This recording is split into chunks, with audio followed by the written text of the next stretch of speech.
this week I wanted to kind of talk about some transitions. So one of the biggest questions that I get is kind of how to transition safely and properly. So we'll go over kind of two of the big transitions that people struggle with. The first one is going to be kind of this question of what do I do with my hands a lot of the time. So if I go into side angle stretch, I have a warrior footing, I bend that front knee, and then there's multiple variations of what you can do with your upper body. So the side angle stretch, you can bring the elbow down to the knee and reach over. There's also an option for a block down here. So there's multiple modifications in every pose, like you know, but there's also multiple options of what your hands can be doing, what your arms can be doing. So for instance, let's just say I'm in a full side angle pose. So my hand's on the ground, I'm reaching forward. This arm right here can be reaching up, it can be reaching behind the back, it can be reaching forward.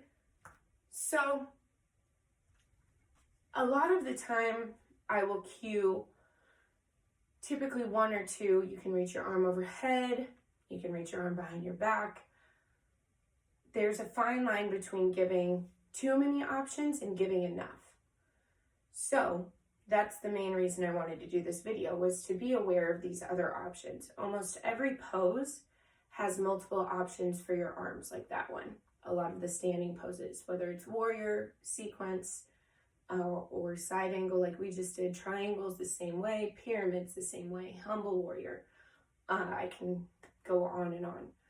So worrying about what your arms are doing or what the other parts of your body are doing is going to make more sense to do it on an individual level. So what you do with your arms, say in that side angle, is going to be dependent on how you are feeling in that pose, and what you feel is going to feel good. So you might try the overhead and then say, oh, that kind of intensifies the compression in my hip a little bit too much. Let's try behind the back. So it's, again, all about finding what works for you, but taking kind of the worry out of your practice of where should this be? Where should this be? Because that's still kind of alignment thinking, right? You're kind of waiting for the instructor to say, okay, your arm needs to be here, when really, where does it feel good? Okay. The other type of transition that I would say the majority of people find themselves kind of tweaking their ankle or tweaking their knee. Small little movements that just aren't thought through when we're transitioning. So if we go into, let's go into a runner's lunge, okay? So if I'm here and I wanted to turn to, say, a forward extended fold, I immediately want to turn my whole body this way. But really, without moving that foot first, I can kind of make my knee and my ankle do some funky things to get here, where both feet are forward, like I would be for an extended leg stretch here. So the proper way to do it, or a safer way to do it, would be leading with the feet, okay? So our feet move at the exact same time as our body.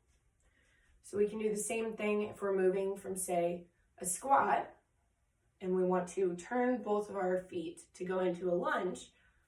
We're going to want to be attentive to the fact that our feet need to move just as quickly as the rest of our body. We don't want to do anything weird, okay? That's just gonna tweak something just enough. Okay, so like if we're in this squat here, we're going to move both feet at the same time, and then give yourself a chance to find your balance before you adjust and move into another lunge, or whatever you wanted to do when you were changing directions. So leading with the feet and being conscious of what the moving parts are when you are transitioning from pose to pose, okay? Most instructors aren't going to walk you through a transition like I just did, because you simply don't have time for that in class a lot of times when you're transitioning from one pose to another. So learning things like this now and then putting them to play in your practice. So just being mindful of what movements your body is making, okay?